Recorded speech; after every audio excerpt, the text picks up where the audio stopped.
Hello. What's good, everybody? Sorry we started a little bit late. That's my fault, but I'm really glad to be here. Back again with my very special guests, Nessie and Aemy.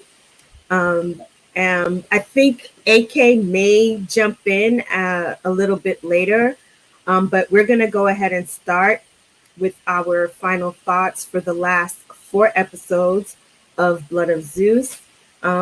If you haven't seen the first 4 episodes, probably what we're going to be talking about may kind of not make sense to you. But if that's okay with you and you want to go back and watch it later, you're more than welcome to listen in on our thoughts and engage us in any conversation.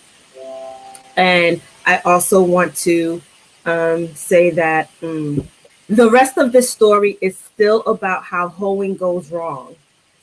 Goes terribly, terribly. This is the climax, if you will, of when hoeing goes wrong.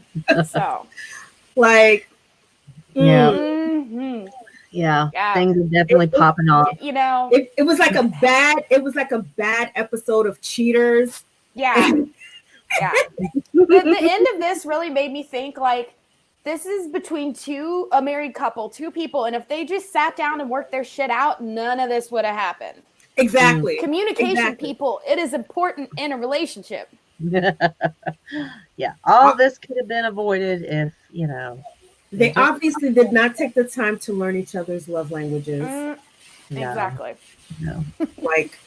Or Zeus should have just made it known that, listen, I'm polyamorous. Yeah, I can't do the monogamy thing. But instead, he's like, no, you're my only one. Then he just sneaks off and gets with other girls. No. We got to be open. Yeah. Come on, people. Well, this is a really good lesson in, how important it is to be honest with yourself and what you're capable of. So welcome to our therapist session of how you can have a good relationship. Yeah, don't be a one-way bitch like Zeus. Okay, so let's do episode 5 breakdown. So in episode 5, Hera meets up with Seraphim. I'm probably going to jump up a little bit, but just the highlights. Hera meets up with Seraphim and kind of tells him, hey, I need you to go get this magic sword because this sword can cut through anything. Like, it'll cut through absolutely anything, and you're going to need it. And of course, Seraphim is like, why? Right? He's like, you're using me. What do I get out of it? And she says, the world will be yours, as all people say, right? And so he goes off to go on this mission to go find. So Seraphim has a side quest, right? So Seraphim embarks on a side quest. Heron, on the other hand, is now on a slave ship from when he got captured by Seraphim. And on this slave ship, he makes 2 new friends, right? 2 new friends, and then Heron is like, yo, I'm not about this slave life. We need to break free, right? And so he enlists these 2 friends, and they go ahead and make a plan and break free. Just as when they break free, in Mount Olympus, Hermes comes in and tells his dad, yo, dad, stepmom has been plotting, and she's been having making side deals. He's like, it's not by chance that you have come to me at this time to tell me this. So all of these things are happening at once. And so now Seraphim, who's now riding on this griffin where nobody knows where he got it from. Yeah, he's riding on this griffin, heading back to the slave ship with his new magic sword. And then Heron and his 2 new besties are fighting off and getting to freedom. And then there is going to be a clash between both Heron and Seraphim. And as they are running towards each other, Seraphim is over here cutting through stuff, and Heron is not paying that any attention. But me, on the other hand, would have seen that and be like, I might want to rethink. I would have just gone overboard and swam away. Yeah. It's like, Right? No. But no, that is not our hero. It's his own fault. It's his own fault for leaving the magic sword. We talked about this last episode. If you're given a magic sword, you keep it because other people will take it. And you know what? When I saw that it was in the stone and Seraphim went to get it, I was like, oh, that's going to stay in there because he's like not the real, like he's not worthy of it. And he just takes it out like a toothpick. What the heck, Aaron? Like, oh, shit. I was like, yo, first of all, that's not keeping in lore with what the hero's quest is. But then again, that's not this story. Always keep the sword. I don't know why you would give that up because it's just going to be used against you. Listen? Even Nimble Dick Crab told Brienne, you got to use the magic sword. Use the magic sword. Exactly. Sword in the morning was all like, oh, I only use it 3 times because it's not fair. Nah, you cut people down with that magic sword. What's wrong? Right? So as they're getting ready to come close together, dear old Zeus' dad strikes down lightning and busts things up. But I guess he got a little bit overboard and he kept throwing the lightning and throwing the lightning and throwing the lightning. And needless to say, he did accomplish the task of making sure that his son did not get killed by the magic sword that would have been like irony if you get killed wouldn't by have been funny if that was like, and that's the end of the series. It's like Seraphim cuts down Heron. Good show, everyone.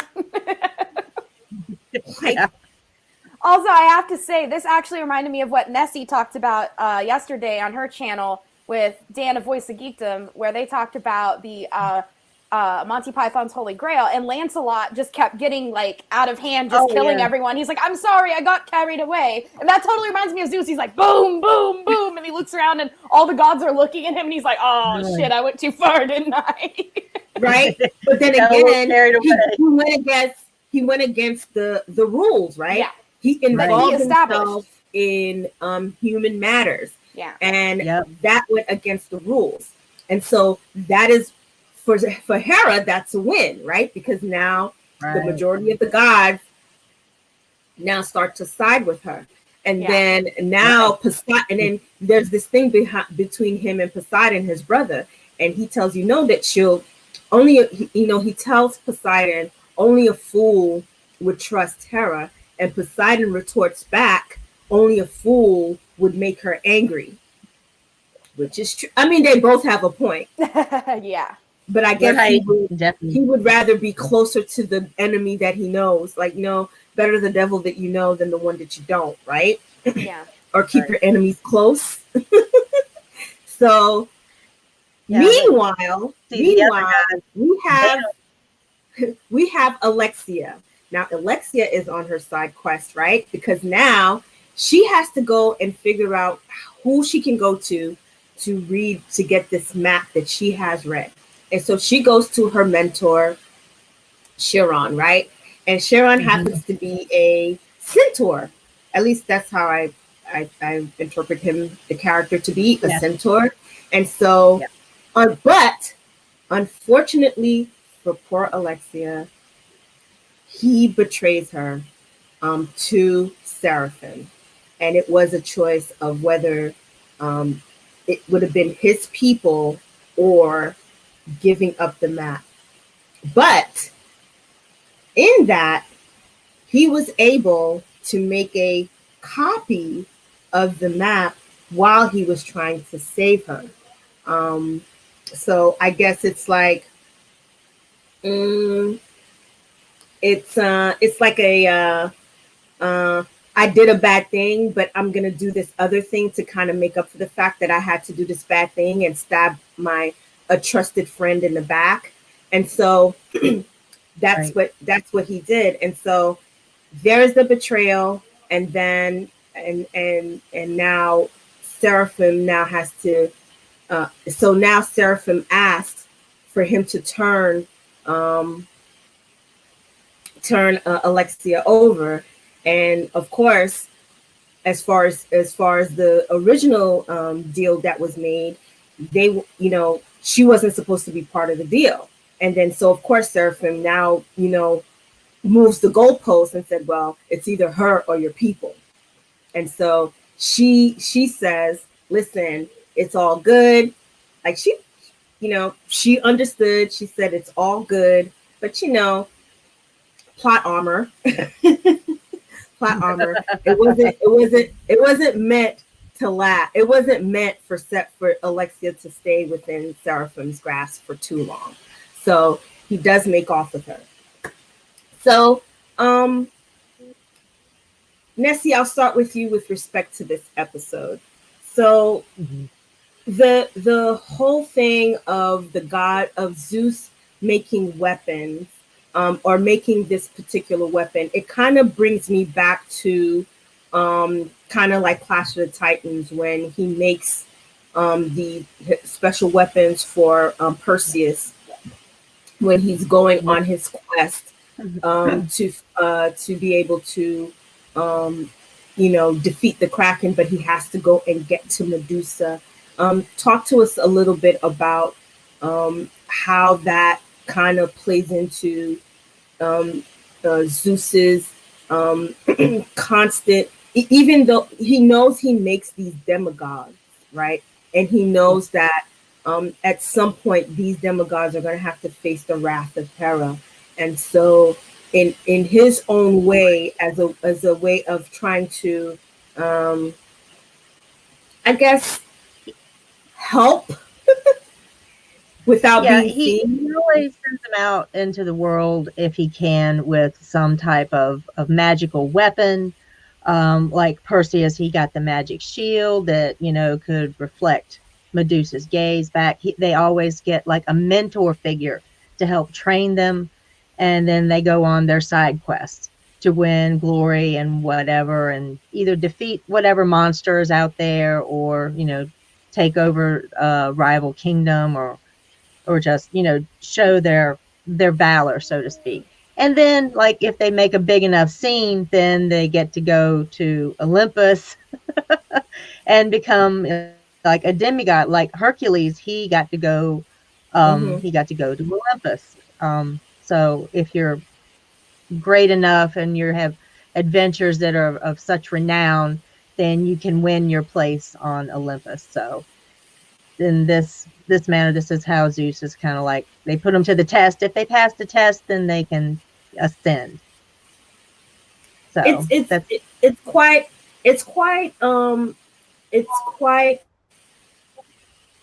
I find it interesting how the Greeks in so many ways, there has to be a test for you to be worthy, right? You have to be able to meet milestones in order for you to be worthy to be seen or to be recognized as a god. And I think in creating this whole pantheon of gods, they wanted to be able to also make humans, they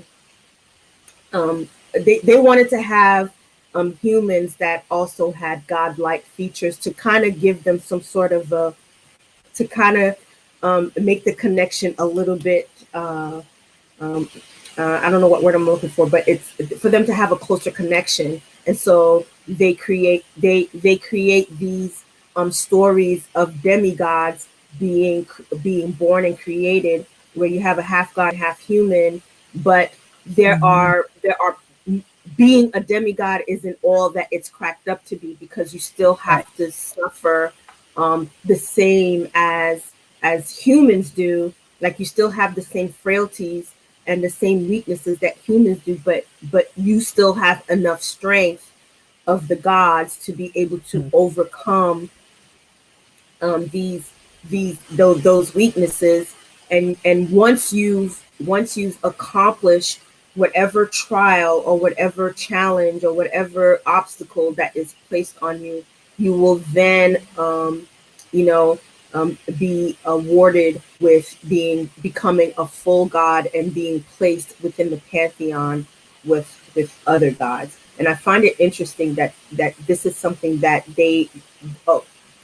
a world that they created, not necessarily meant to be fantasy, but of course it becomes some sort of myth as a way of trying to explain the world around them, for it to make sense to them. And if I may say that, it also gave them they took a little bit of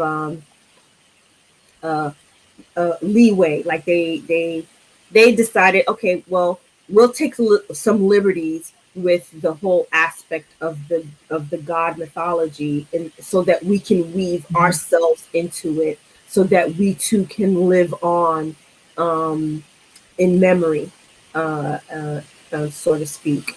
At least that's the way that I interpret it. How about you, Amy, with respect to this whole aspect of Zeus, and how he always seems to want to he does it's like he did something he wasn't supposed to do, and it may be in his own way. This is his way of saying that he cares about the offsprings that he creates. Yeah, and if you notice, he waits until Hera has messed things up, and he realizes that she has made it so that Seraphim will basically kill Heron. And he even says, and we'll see in later episodes, they meet the Fates, but he even says, right, the Fates have decreed it so. In other words, it's kind of like Hera has done it first, and so now I can do it. So it's a little bit of kind of justifying his actions. But I think this whole time, right, he went down to Earth as an old man to care for Heron. He has wanted to be a part of his life, and he can't, right, he sat back and watched his mother die, Heron's mother, and he couldn't then watch Heron die as well, especially killed by the same, by Seraphim, who also killed the mother. And so right. I think at that point, you could tell he just kind of had it, right? And so he went all lightning bolt on them. And he did get carried away. And you could tell he also, something interesting about the gods is that they're just kind of up in Olympus, and they don't really get to use their powers very often. So I think it's also like, he had been holding back all of this rage and all of this power, and finally it's like, all right, Zeus gets to show them what for, right? Because the people down below believes in the gods, and they've heard tales of Zeus's lightning, but this is probably the first time in centuries that anyone has actually seen the gods intervene.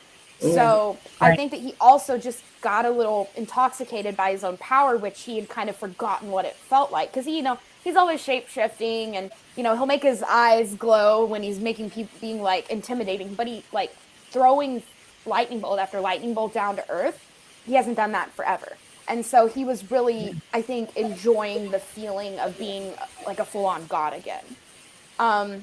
Hey, AK. Yeah, because the last time we see him doing anything like that is when they're having the war with the giants. That's the last time Zeus got to let loose. Let loose. Let loose. And I will just say, my favorite scene in this episode was on the boat when he meets the two minor characters who later become his friends, because they were kind of talking about how I can never remember names, but the man of color says that he won all of these battles in these games because his friend who was behind him, those two then become Heron's friend, his friend would bet on him because no Greek would bet on a black man. And that was just probably my favorite part of the episode, because Heron is a little darker, but otherwise all the gods be white. And it's like, really be nice to, have a little bit of diversity in this show. And so I think that was kind of the showrunners throwing us a bone a little bit in diversity. I would love to see a lot more, but I did really appreciate that, like, kind of little bit of racial commentary that wasn't just put in there to be put in there. Like, it did have to do with their backstory, and I appreciated that. Well, I think also what a lot of when you see a lot of Greek mythology stories put on screen, they've back in I want to say back in those eras, black people did play a lot of prominent part within that history. I mean, not only were they slave, you know, a lot of them were slaves, but those that weren't slaves, or those that weren't captured or conquered to become slaves, they actually played a part, because let's not forget, you know, we had the Egyptians, the Hittites, the Amorites. They were of darker color skin, so and they played a huge part in uh, that whole region and area. And you can even say that as far as back when back when Alexander the Great, and even before Alexander the Great. So I think, you know, that's something that I think that that they should consider in if they do plan to make other Greek mythology storylines, that they include that, because they were actually, and again, this is probably, I don't ever recall seeing that they had a black character or a dark skinned character in a Greek storyline. So I think this is the first time I've actually seen that. I don't recall in any of the movies that and I'm thinking back to Clash of Titans. I'm thinking back to, Troy. I'm thinking, none of the enough, even in reenactments, when you look at reenactments, and when they do like the history of mythology, you don't see a black or dark skinned characters, or characters that are of darker skin that are part of the story, even though they were. I mean, but anyway, the closest we've gotten is Grover from Percy Jackson. He's a great character, but he's pretty much out there by himself. Yeah. So I find I agree with you, Amy. I appreciate that. Hey, AK. Hi. Sorry, I was late. My bad. I apologize. You're good. You got a good banner that makes up for it. I know, right? He always has a good banner. I love it so much. I try, man. I try. But yeah, so I'm here, and yeah, Hera is petty. Shout out to whoever runs the Blood of Zeus Twitter, because they tweeted us yesterday, and I thought that was awesome. Yeah, that was awesome. I kept checking. I was telling before we started, I was just checking to make sure, like, thought it was a fan account, and then I was like, no, this is actually that's Blood them. of Zeus, like, chatting with me on Twitter. Holy crap! So yeah, kudos to us. Yeah, because we're awesome. Yeah, we're Netflix famous now, guys. I said, well, go, Amy. They went ahead and just been like, and then when they at everybody, I was like, wait a minute, what am I? Right. Now, mind you, glass and work. I have these glasses on, but I can only see out of one eye. So I was like, God, we need to talk about that after the stream, ma'am. I can only see out of one eye, actually, but I wear the glasses because it helps to keep the strain off of my good eye. So, AK, I did where are we at? Like a summary, like a highlights of the episode, and the question that I had asked both Nessie and Amy was something along the lines of, I can't remember now. Sorry, old brain. Zeus always finding a way to provide weapons or something to help the demigods that he creates. And I was telling them that how it the sword that he made for Heron likens back to Perseus, how when Perseus had a quest, he helped them by creating the armor, the shield. And he gave him the owl that only Perseus could understand. And so, and how, but you know what? Likened to Perseus, I don't remember this in the first original Clash of Titans, the Clash of Titans with Harry Hamlin, but the one with Sam Worthington, he was just like Heron, like, I don't want to use it.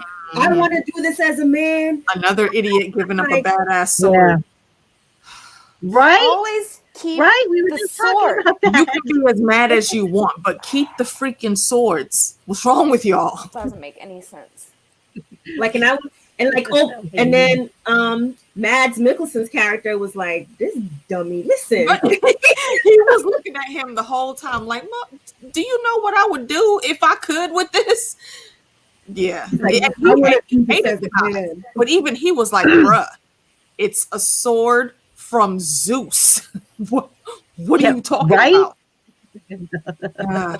Zeus should That's really when give he it knew to he his, was going to his into war with daughters. the boy. Obviously, the man. sons don't know what they're doing. Give it to the daughters. They've got a little bit better head on their Right? shoulders. I'm saying though. Women would never give up the sword. No, hell no. No. Thanks. And I get to I'll have put this right in my bag. Yeah, put it right in our bag and go about our merry way. Right, like you can go fuck yourself back up to Mount Olympus, but I'm gonna keep this. Thanks. I'll be on my way now. Daddy. Don't need you. And my thing is, you fight against something, but you end up having to use it anyway. Exactly. So why not just keep it in the first place and save yourself So the hardship stubborn. of your brother who already has a badass weapon and is already extra strong with the demon blood. You basically left it sitting there for him to grab. Yeah. And we also now talked he's- about how when Seraphim was walking across the deck and he's slicing through like slicing through stuff, most people would have been like, yeah, let me rethink my options. No, not Heron. Whoa. I'm about to run up in this. Like he had a Leroy Jenkins moment. And lucky for him, Zeus was throwing lightning bolts. I don't honestly. If it was me and I was Zeus, well, I mean, I would never have that mentality. But if I was Zeus, I really would have yoked him up and spanked him.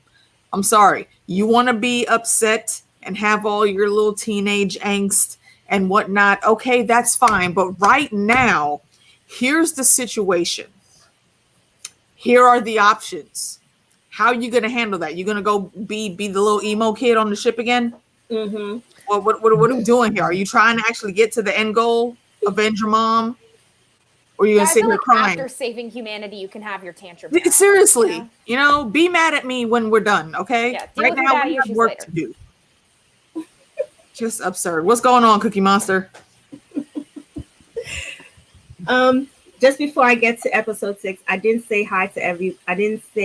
hello to everybody who's on the stream. So I'm gonna quickly say, let me give my good eye real quick. Hey, Parker Schools You, Lady Leaf, Santavia, Kate, Teflon. What? I didn't know you was up in here.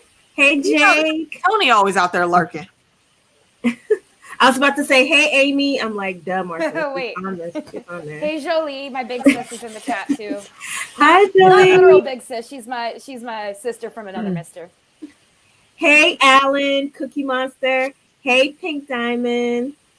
I think I've got everybody. So let's do a quick highlight of episode 6.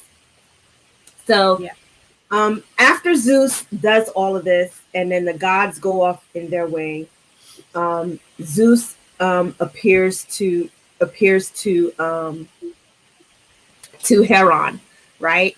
And by that time, Heron, his 2 new besties, and Alexia, they all meet up.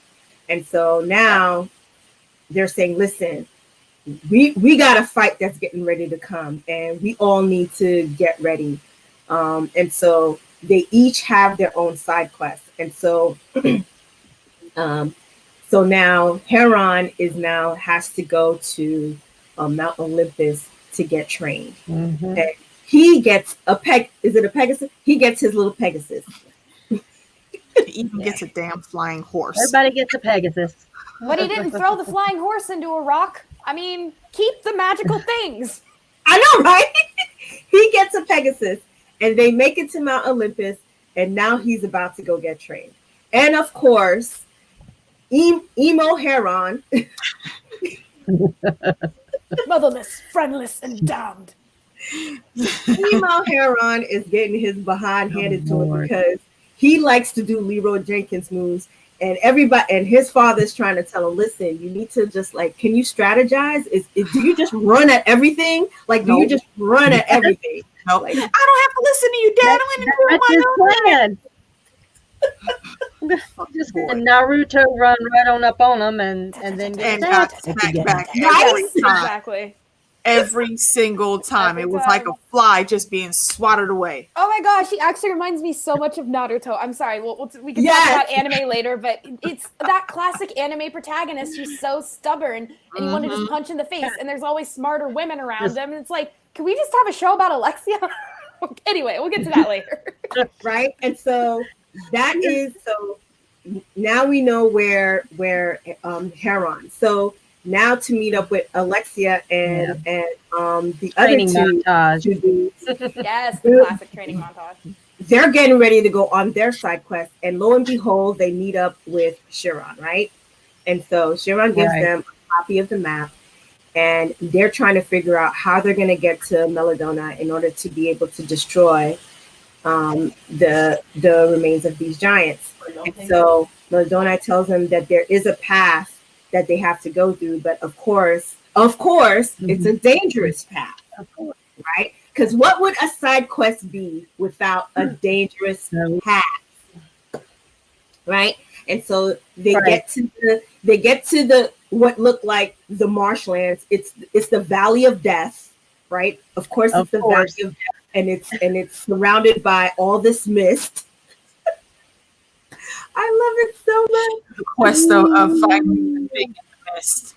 Right? They got to and go so, to the and of course, underworld. there's a warning, right? There's a warning. When you go in there, do not look back. Whatever you do, just look forward. Do not turn around. Gives you the whole Lot's wife type of, the Sodom and Gomorrah, when, Lot and his family are getting ready to escape, and the angels tells them, whatever you do not turn around, whatever you hear, whatever is happening, don't turn around, just go forward. But Lot's wife turns around and she becomes a statue of salt. There's always one. There's always somebody. There's always somebody who's somebody's got to push the button. And of course, they had to make it the woman. And so of course Chiron says, okay, I'm going to help you, and Alexia's like, no, you stay behind. You've brought us this far. We thank you, but we're just going to go ahead of you. You have your people to think about. We're just going to go ahead. And so they go through the Valley of the Dead. And interestingly enough, as they're going through the Valley of the Dead, it's kind of, each of them gets separated by the mist, and they each confront something, right? They're each confronted by something. Alexia is confronted by the memory of her parents. The dark-skinned guy, I forget what he's confronted by, but they each get confronted by something in particular, that's particular to them. And then one of the guards also gets confronted, but he ends up turning back. And when he turns back, like the ghouls, the ghouls come and they drag him. Kind of reminds me of when Smeagol is taking Sam and Frodo through the marshes, right? And he tells them, don't follow the lights. Follow the lights. Don't follow the lights. And of course, Frodo never fails. Never fails. Wouldn't it be funny if one of these stories, everyone's perfect and follows the rules exactly, and no one gets hurt? Like, just one time, that would be interesting. What would be the fun in that? At this point, it would subvert expectations for everyone to follow the rules, because you're expecting someone to F up. Exactly. Like I always say in Lord of the Rings, if it wasn't for Sam, Frodo would have never succeeded. Oh my God. Like Sam is the only reason why Frodo succeeded. Yeah. Like Samwise Gamgee. There you go. He's the man. He's the man. I'm just saying. Everybody's over here on Frodo's hairy feet. Everybody's on Frodo's hairy feet. But trust me, Frodo wouldn't have made it without Sam. Nope. I totally agree with you, Monaro. I'm on Team Sam. He's the real hero of Lord of the Rings. Indeed. I'm just saying. Gardeners get it done. What's up? Baby Cohen. And so they make it through. They make it. So they finally, I guess the three of them, like four of them, make it through, and then they make it to the other side. And then by the time they get there, though, they discover that the giant remains are not there. Right. They have actually been removed. Mm. Dun, Dun, dun, dun, dun. Go figure. The thing that you had to go through the Valley of the All Mist that stuff, of yeah. death to get through isn't there. I wonder why. What twist? You know, those giants, you know, the corpses were there, and then we just never hear about them again. This will totally not come back to bite the gods in the butt. It's No. just, they're Yeah. going to be asleep forever in eternal slumber, and we don't have to worry about it. Yeah. I think that goes. I think that goes through the arrogance of the gods in a lot of sense, right? Because they even though they defeated these giants, but mind you, they didn't defeat the giants alone, right? No. They had I help have to to turn defeat two these of giants. them. And you would think that, okay, yes, we destroyed our enemies, but you understand that even though they are dead, that their bodies and their essences they're still gods. So gods don't necessarily die. They still have an essence about them, and you knew and they all knew And this. they all knew that. And if they come back, they're not going to fall for the same thing twice, right? So Yet you're they not going to let get any of them on your bodies side sit again. there. they had their souls inside of the box. So my No, thing is, as long as you have their souls, what was that about? Yeah. Why even keep any part of them? I mean, destroy all aspects. Like what are we that's keeping just it here? being You cocky. know what's going to happen if dumb little humans start running around and rummaging stuff. You know, where Cthulhu's going to be whispering in ears and whatnot, guiding here and guiding there. If you eat my flesh, you can have this power and blah blah blah blah. They pulled a freaking Bran Stark, and I'm not talking about the little tree Bran. I'm talking about old school Bran. Don't build a freaking crypt after you fight people that can control the dead. Get rid of them. You used to burn the bodies, Brandon. Why didn't you continue burning the bodies?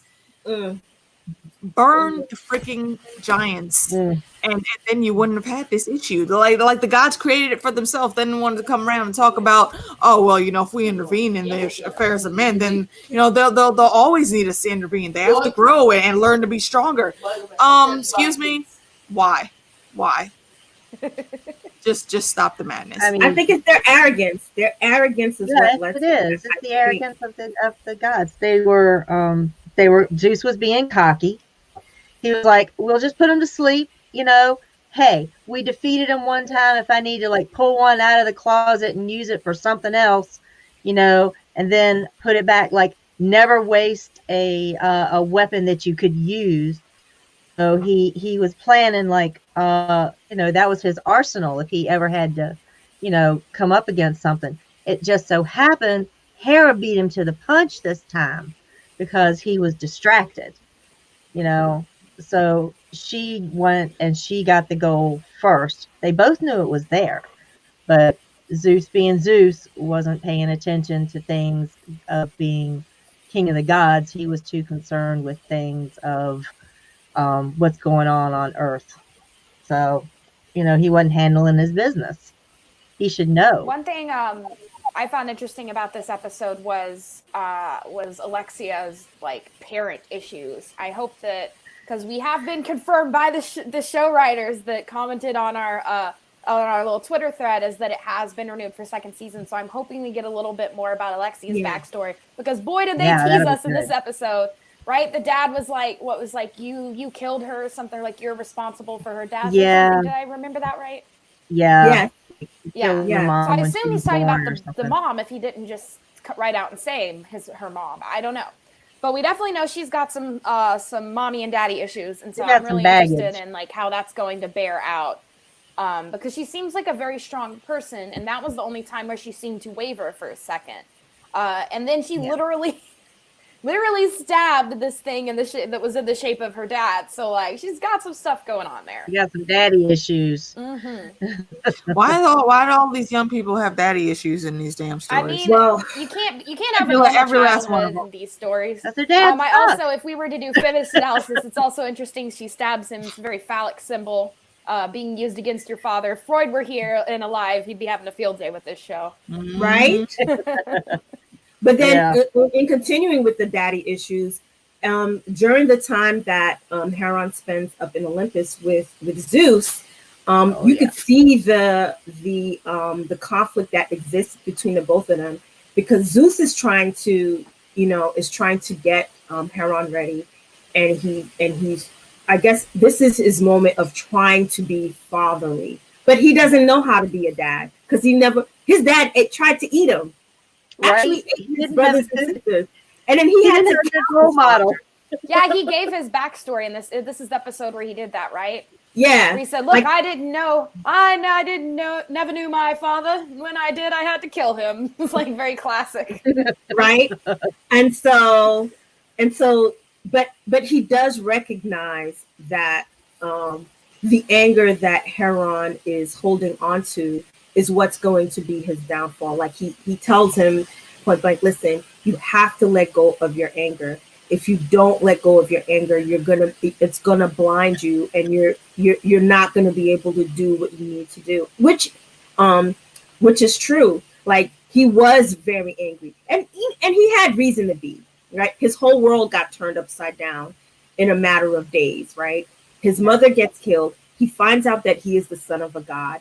He finds out that he had a brother, and you know what I mean? Right. And in his mind, he's like, well, you're a god. Why did you let her die? You know what I mean? Like, why didn't you save her? You know what I mean? Or why did you allow her to live like that for so long? Like, do you know what we went through? You saw what we went through. Why would you allow for us to have to live like that? You know what I mean? And, he had a lot of reason to be angry. And I guess Zeus, for his part, recognized that and didn't, make any excuses about it, because in his mind, he thought he was doing the right thing. And I guess by him coming down as the old man, that was his way of trying to, I guess, be there and be the father figure for Heron. Even though he couldn't do it in his godly form, this was his way of trying to kind of make amends for that. So we had a lot of that. There was a lot of that conflict, but Heron, in for his part, did try to take it to heart, and did, in earnest, try to complete his quote unquote hero training, because all heroes have to go through hero training.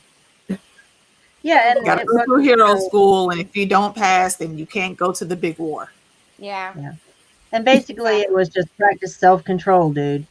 He kept saying, right, turn inward. Yeah, it's got this like Buddhist mantra, like inquire within, kind of going on. That's all you had to say. Basically, he's like, work smarter, not harder. It was like what he was trying to convey. And you would think that, honestly, Heron growing up the way he did, he would have already known that.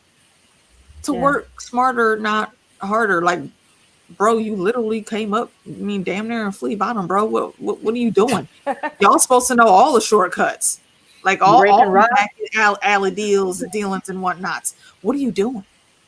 He was breaking rocks. I love to say, though, I think Heron is just not... He's never really developed the kind of clever strategy smarts that he's gonna need in the end, which he does then use in the last episode. So this is like a part of the hero's journey, like Manara was talking about last time when I said, he hasn't really done anything heroic, and Manara, who had seen the end of the series by then, was like, just you wait, Amy, like this is part of the hero's journey. So. It is essentially, right? Because there has to be the hero has to go through some sort of challenge. There has to be an obstacle, but not only that, the hero has to have something that drives him, right? And in Heron's case, what's driving him is, you know, that he everything was, you know, his whole life was revolved around, you know, him and his mom. And now him and his mom no longer exist, because remember in the around the first episode, Alexia had asked him to join her to fight, and his answer was, why should I? These people don't, you know, these people don't care about me. Why should I fight for them? Right? Which, you know, I think any normal person who has gone through life in being ostracized the way that he did would probably feel the same way. But Alexia makes a point that because, you know, you are part of this world, right? And so, and I think over the course of time, he extended it that, you know, if I do this, I'll be saving my mother, right? But then it gets to the point where, you know, he wasn't able to save his mom. So now what is driving him? Anger and revenge. So that is what he, at this point right now, that is what he's holding on to, right? Because he is angry and he has revenge against now who he discovers to be his bro. He discovers to be his bro. So now he has to kind of figure out how he's going to grapple with all of this new revelations that he's encountered, and what path is he going to choose? Is he going to continue to hold on to this anger that he has, or is he going to look past that to be the man that he is truly destined to be? Doesn't that sound like real heroic type shit? Like, seriously? Seriously, hero's journey. I think what I like too is even after he's gone to Olympus and gotten the bigger picture, he goes from fighting to protect his mom to fighting to protect his friends, right? So he still has that he had that meta view, but he still has that micro kind of motivation, if you will. So let's talk about when he goes to meet the Fates. He goes to meet the Fates, and the Fates are when he enters, Zeus takes him to the place where he's supposed to go to meet the Fates, and Zeus tells him to enter, that he couldn't go with him. And he enters in. I want to toss it back to Nessie to kind of explain this a little bit more, because she probably has a little bit more knowledge with respect to the Fates and the threads and all that other stuff, because that was kind of trippy. Yeah. Well, so he goes into the area that the Fates have their web, so to speak. They have all of these strands, and every one of these tiny little strands is representing one person's life. And you see how they're all interwoven together to create almost like a tapestry effect. And you can, so he is allowed to see along a particular thread, like a person's lifespan. So he was able to, you know, see those events happening as if they were from that person's perspective. And I think it was his mother, wasn't it, Monaro? He got to see everything that his mother went through, right up until, you know, his brother killed her.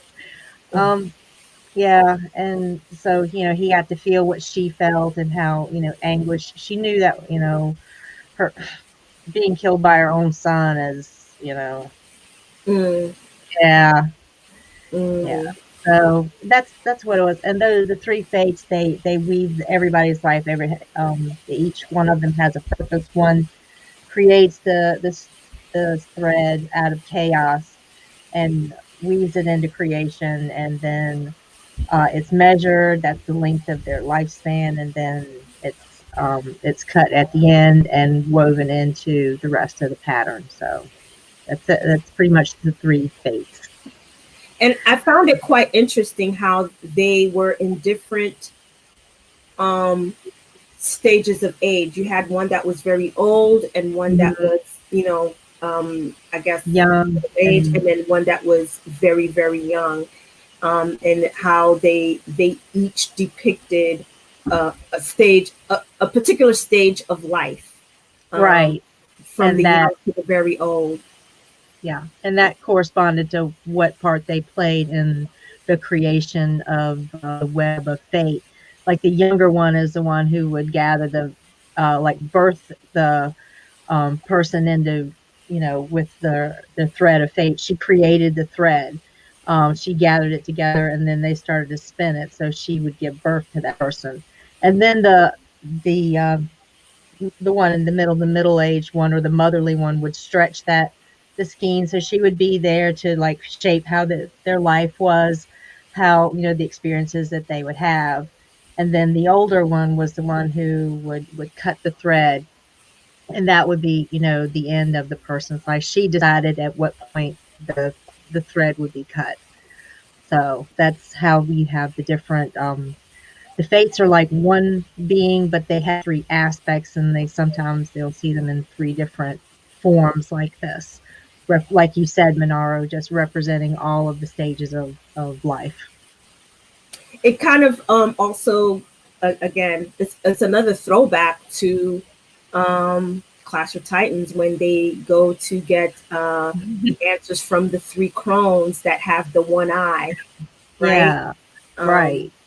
I wonder if there's something representative about the number 3, because there's always 3. There's always 3 people. Like even in like The Witcher, there was like 3 crones in the Witcher games. It's like there's always 3 of them, 3 witches. There's like they can't come as a single. They got to come as a trio. Yeah, it's 3 or nothing. And it's the same. It's representing 3 aspects of like the mother goddesses or representing the fates like this. Women are seen as having the 3 aspects: maiden, mother, and crone. Huh. Yeah. I didn't even think about that. And the 3 is also obviously, you have the Father, the Son, the Holy Spirit. In Buddhism, you have the Sangha, the Dharma, and the Buddha. So the Buddha is your self-practice. The Sangha is a practice with the community, and the Dharma is a practice reading the texts. So these are the 3 jewels of Buddhism. So you have 3 is, I think, holy in pretty much every religion that I've looked at in some shape or form. Oh, thank you. Y'all all philosophical with the thinking, and the only thing I'm thinking about is the charmed ones. Oh my God, the power of 3 was free. Woo! Okay, I gotta say, Phoebe was my favorite. Alyssa Milano was a part of my bisexual awakening growing up. Man, she made me feel some feelings. Woo! She was cool, but really? Prue is still my favorite. It's because I'm a first kid. I don't know. There's just everything about Prue and her Prue-ness. Yeah. I was here for Shannon Doherty. No, yeah, the power of 3, right? Also, and then they use the symbol of the 3 kind of. I believe it's a Celtic symbol. Yeah. So 3 is everywhere. Yeah, 3 is like the 3 side is if you have 3 points something, you have a solid the first completion. So it's just like it's almost like the circle and the web. It's all this comes back together to the 3. Without also, 3, the term without reboot is not that bad, and it's nice to have women of color being witches. So, just saying, they're kicking butt and being awesome.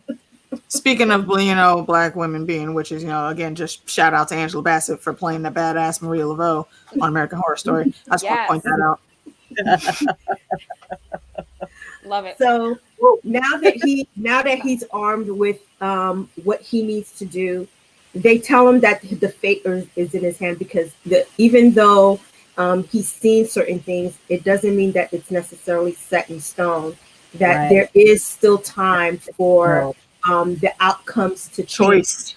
So he decides, as Aemy says, I'm going to go fight for my friends.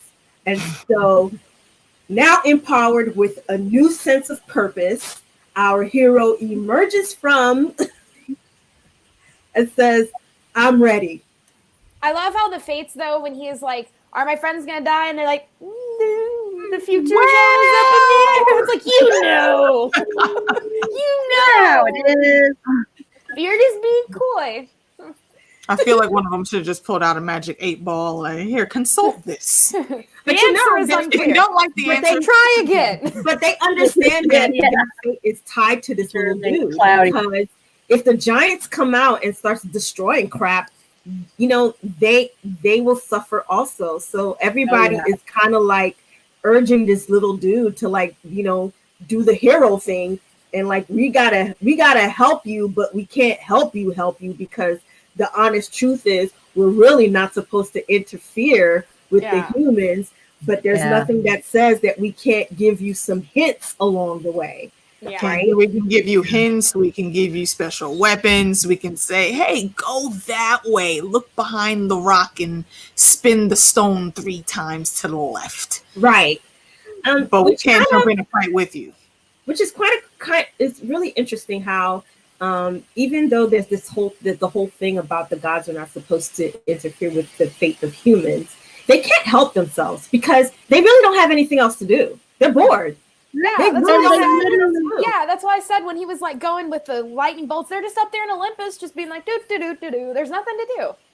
How ironic was it that they just went to see the fates, the person, the entities that they are not supposed to mess with, you know, and they're just coming up and saying, hey, can we tune in to channel 15 and check a life for a minute? Right? The fates are bored too. They don't have anything. They're just like, sure, here's the thread. Go ahead, take a look. Yeah, you know what I mean? Just touch it. Just touch it. Don't worry. It won't bite. It won't bite. Oh, I just have to say the spiders. Oh, I can't with spiders. So I had popcorn. I was like, it was nuts. Nope, still spiders. So I almost put my face in the popcorn bag. I was like, I can't with this. So I'm gonna say it's safe to say that you've never seen Arachne. A rat? It was a movie. It's a very old movie. I'm dating myself. Oh, is it called Arachnid? I'm sorry. Yes, it was a very no. I stay away from it. Anything like I know there's a website you can go on to find out if the dog dies in a movie, so you know whether or not to watch it. I wish there was doesn'thavespiders-in-it.com or something like that. It's like I don't want to watch it if it has spiders. Let me tell you, man, back in the 80s, they had like some of the content warnings. Yeah.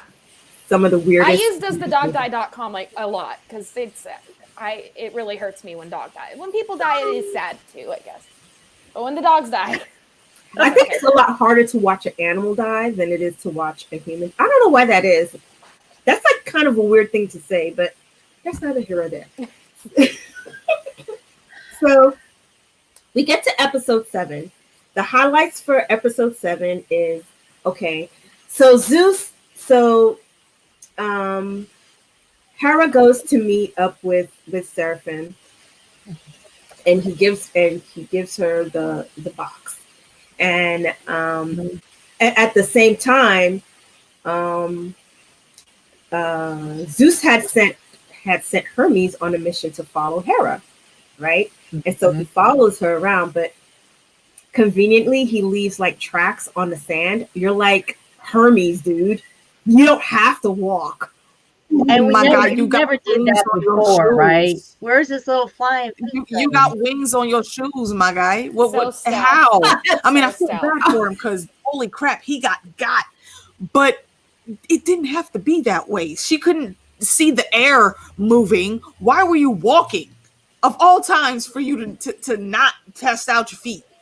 That's one. And second, let's just say that Hermes is bad at reconnaissance. Because you really thought that she was going to be by herself. You really thought that she would be out there by herself. Because let's not forget, your half brother, who is older than you, got stealth. He is the freaking god of war. And so he came out and wrecked Hermes. Not only is he the god of war, but he's a true-born kid. And he already don't like you. Yeah. Right. He caught you spying on his moms, bruh. Come on. He like wrecked him. And so of course when he wrecked him, he did. He literally played into Hera's hand because now she was able to get the bracelet, which is what she needed for control. And it's also interesting, like Monara was talking last time, seeing the kind of relations between the gods, and it's really interesting to see kind of who takes mom's side and who takes dad's side in this conflict as well. Because remember, Apollo, who is not Hera's child, takes her side, and he's another bastard. Yeah. Yep. Yeah. And Hephaestus takes Zeus's side. You know, Hephaestus takes Zeus's side. That's his other true-born kid. Yeah. Yeah, they only have 3, right? Right. Yeah. Together? 3. Yeah. Together. So Together. Yeah, I was like, all together, if you're counting just Zeus, it's like billions. We and can't billions. count that many. No, it's far too many of them running around. You need to, it's like with Robert Brath, you need to go to Maggie the Frog to see how many. Exactly. I Exactly. was about She's the to only say, one that can give us an You accurate shall have count. 3, but your husband will have a bajillion million. Yeah. Then Hera be I like, shall what does that sprinkle mean? myself all throughout the earth. There are and so I guess it also gave a lot of the Greeks the option to be say that I am the son of Zeus, so they can say that they claim like they have the blood of the gods. I am the son of Poseidon. I am the daughter of Athena. Yeah, but Athena was a virgin. So how did that happen?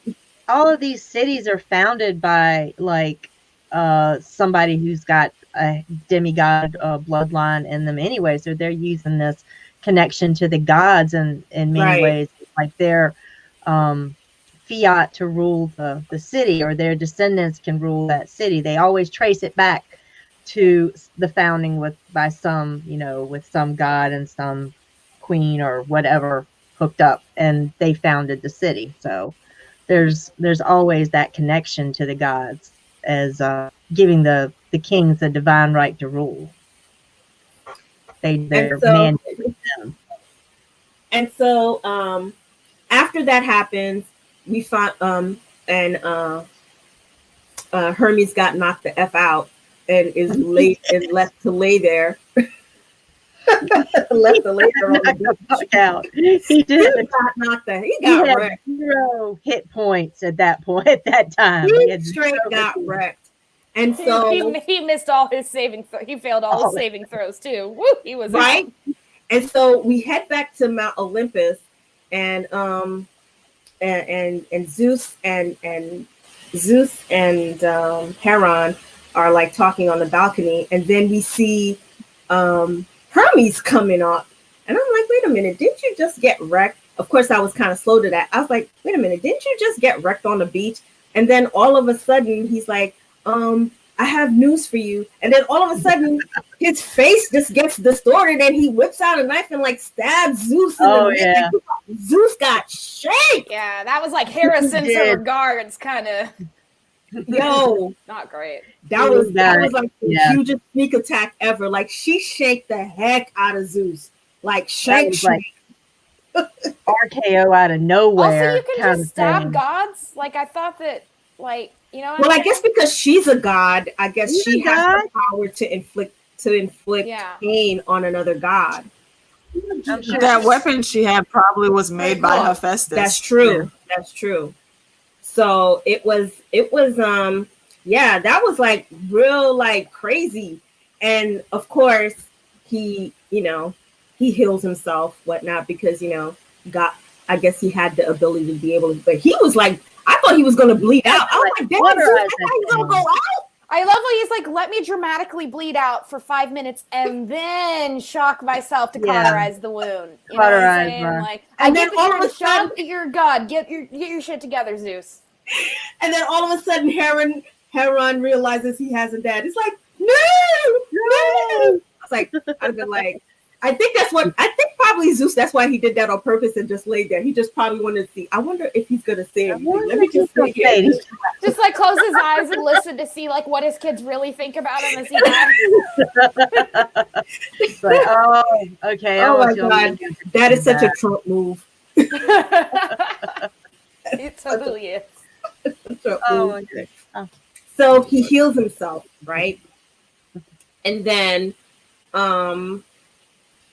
we see him go and meet up with Seraphim, right? And him and Seraphim have a conversation. And then he reveals to Seraphim that the bear family that was there to protect them was actually his doing, because at the time when the bear was sent, it was actually Hera that sent the bear to kill him, but Zeus transformed the bear to be more female, and then that's how and then when they were attacked by his uncle's sons and men, it was Zeus who transformed into a bear to take, to save him. So and and then so Seraphim's like, what do you want? Why are you telling me this? He said, listen, Hera is not trustworthy. There's always a price for everything that she tells you. I'm gonna give it to you for free. And he tosses him a coin, and the coin reveals the location of where his uncle is. Now, this was something that Hera was supposed to promise him and to give to him if he had done what she asked, but she always kept asking for something else. Yeah. Always kept asking for something else. And Zeus was like, I'll give this to you for free. Right? And this is actually really smart in this episode. I was like, where has this been the whole time, bro? Like, right? This is really smart. And so he goes off to go meet dear old uncle. And let me tell you, even in the face of seeing his nephew looking like a demon, wielding some really badass weapon, Uncle was like, "Yeah, you're still a weakling. Yeah, you suck." His dying quote should have been, "I don't give a fuck." Like, and just been done. He did not care. He really did not care. He was like, "Yeah, I was waiting for this day." He just chicken. Living in a damn cave. His little cave with his couple animals that he needed for food. Like, just hanging out. Your sons were still in charge, though. Why are you not in the castle? And he had the nerve to look at him, look him ball in his eyes. It was like, "Yeah, you're still weak." Like you had to go do all this. That's all Seraphim needed. And let me tell you, well, I don't have to tell you if you've seen it. You saw the mince meat that he made of your uncle. Like that was gruesome. That was pretty. Yeah, that was pretty. And if you pay attention to the title at the beginning when it says "Blood of Zeus," that always gives you a hint at the episode. So the Fates one, there were spiders, and I think if I remember right, this one it was like hacking. So yeah, like also the title, that's what I really like about this anime is that the title also each time is a little bit different and it's about something later on. Right. But yeah, I also kind of wonder maybe if the uncle knew this was coming and it was kind of like suicide by demon, kind of like suicide by cop, but it's just like, you know what? I don't have anything else to live for. Might as well let this guy kill me. I don't know. I felt like he kind of just didn't give a crap at that point. Like he just given up. Yeah. I don't think he did. Because I'm sure he knew that the little boy was alive. He knew. So he had to have known at some point that he was going to come across his nephew. Yeah. I don't think he knew at what state his nephew would have been, but he must have known that he was going to come across his nephew, because when his nephew killed the other dude back in the other city before he ran off and became super demon, he like pulverized that dude, like pulverized him. Mm-hmm. So like I think he knew at some point that he was going to come across his nephew. And I guess maybe you could probably say that his attitude and the way that the bravado that he was portraying at the end was just more so for himself, because he knew that he was about to die. So this was his way of kind of like being brave, knowing that it was going to end. But it also probably might be relief, because he was probably hiding in that cave, afraid to look over his shoulder all the time, because as long as his nephew was alive, his life was going to be in danger, which is why he was always sending people out to go and find his nephew.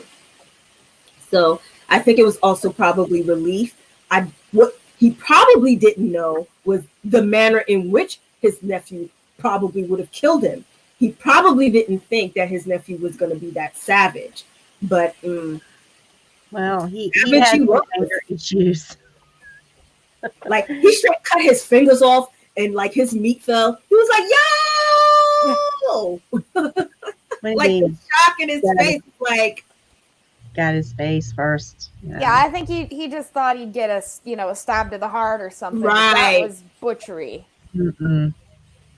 But that also speaks to the rage He got every stab that was owed to him. But that also speaks to the rage that Seraphim also harbors as just like Heron does, right? They both have a lot of rage and a lot of anger because their stories are not that far removed. Like their stories are similar. The only difference is Heron actually did have his mother, and even though Seraphim didn't have a mother, he did have a mother figure, because the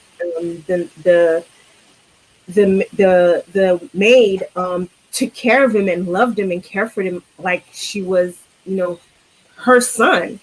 So that in effect was her son. Like she that was his mother.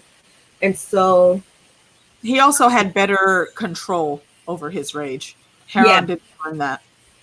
Well, it also could be because he had that demon blood too. So I don't know how much that played a role in that he was infected by demon, because he wasn't a god at all. It was only Heron that was a demigod. And so he became godlike through, it wasn't the most pleasant thing.